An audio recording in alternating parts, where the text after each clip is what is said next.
Ya, assalamualaikum warahmatullahi wabarakatuh. Hari ini kita masuk di materi metode penelitian sejarah. Jadi, bagaimana cara menulis sejarah itu terangkum dalam materi yang namanya metode penelitian sejarah. Jadi, sebelum kita menulis sejarah, pertama kita harus mengetahui dulu bagaimana sih metode yang digunakan oleh para sejarawan untuk menulis sejarah.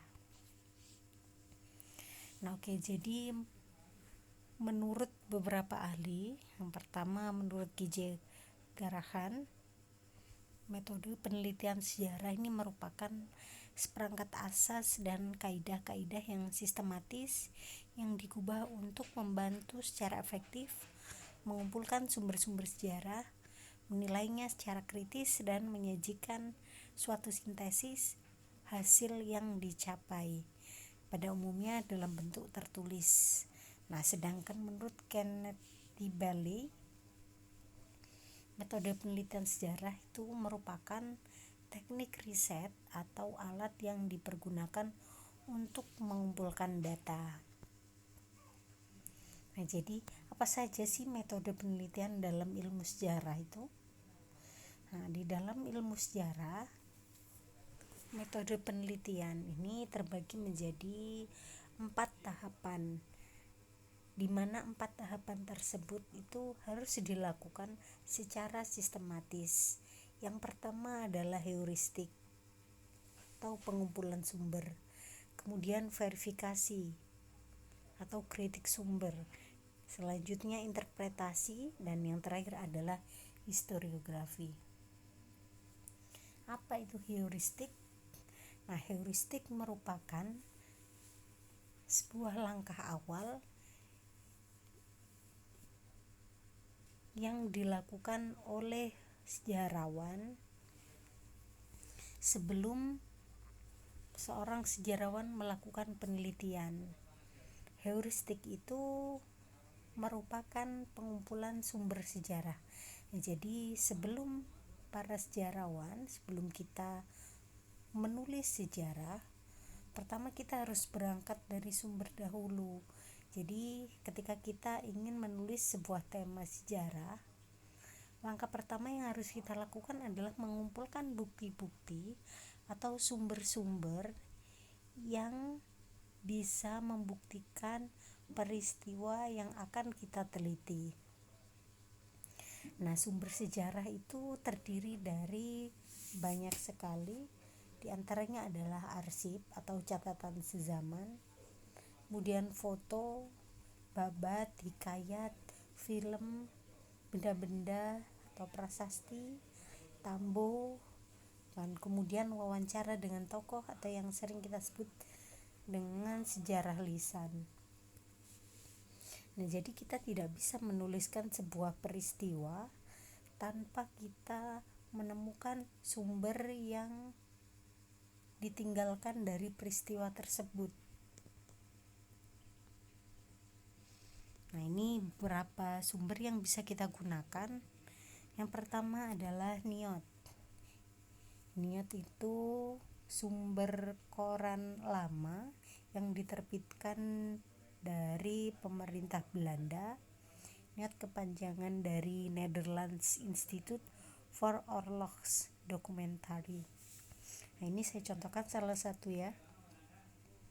Ini ada sebuah artikel dari koran. Ini nama korannya adalah Pembangunan. Tanggal diterbitkannya 11 September 1943, halaman 5. Ini kebetulan membahas mengenai perusahaan kertas yang ada di Wates di Jember. Ini salah satu contoh sumber arsip atau sumber sezaman yang bisa digunakan untuk membuktikan peristiwa yang ada di masa lalu. Kemudian ini saya contohkan lagi ada kolonial Verslag. Verslag itu artinya laporan kolonial. Jadi dulu pada masa kolonial, pemerintah kolonial Belanda itu menugaskan pegawainya untuk menyusun laporan di masing-masing daerah, baik itu laporan mengenai kondisi tanah, kemudian komposisi penduduk, dan keadaan wilayah secara umum. Nah, Colonial First Law ini sangat membantu para peneliti, terutama yang tertarik untuk meneliti mengenai sejarah Indonesia pada masa kolonial. Di sini kita banyak sekali menemukan informasi mengenai keadaan umum pada masa tersebut. Nah, ini saya contohkan ada Verselah tahun 1850. Jadi dengan Verselah ini kita bisa tahu bagaimana gambaran kondisi masa lalu dan kemudian merangkaikannya ke dalam sebuah narasi sejarah, dan masih banyak lagi. Nah, selanjutnya adalah verifikasi.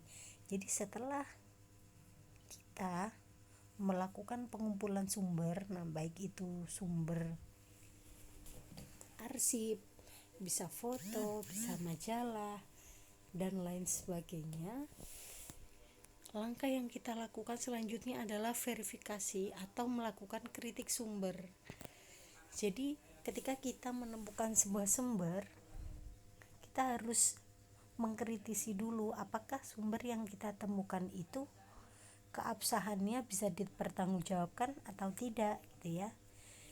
Jadi di sini kritik sumber itu penting untuk melihat keaslian dari sumber yang sudah kita dapatkan. Nah, misalnya kita mendapatkan sebuah koran nih ya, Star Weekly ya. Star Weekly ini salah satu koran yang diterbitkan di masa kolonial. Nah, ketika kita menemukan sumber koran ini, kita lihat dulu. Pertama, kita melakukan kritik sumber eksternal dahulu. Nah, kira-kira koran yang diterbitkan di tahun 1900-an awal itu menggunakan kertas apa, ya. Bisa saja nanti kita mendapatkan berbagai tawaran, apalagi seorang sejarawan ya, biasanya kita banyak sekali mendapatkan tawaran dari berbagai pihak untuk menjual naskah atau menjual sumber-sumber arsip gitu ya. Nah, kita jangan lantas langsung percaya dengan sumber yang diberikan oleh orang. Kita lihat dulu apakah kira-kira kertas ini berusia sekitar 100 tahun atau kertas yang baru diciptakan di tahun 1950-an gitu ya misalnya, atau jangan-jangan kertas ini baru diproduksi di tahun 2000-an. Nah, namun karena terkena hujan atau terkena lembab misalnya ya, sehingga warnanya berubah dan kelihatan seperti kertas yang lama. Nah, ini kita harus melakukan kritik sumber terlebih dahulu. Nah, mengkritisi sumber dengan melihat fisik luar ini disebut dengan kritik eksternal. Jadi kita pertama melihat keaslian sumber dari kondisi fisik sumber yang kita dapatkan dahulu. Nah, setelah kita melakukan kritik eksternal, nah misalnya kertas tersebut kira-kira benar ini memang berusia 100 tahun. Jadi memang benar kertas ini diterbitkan di masa tahun yang kita teliti gitu ya. Oke.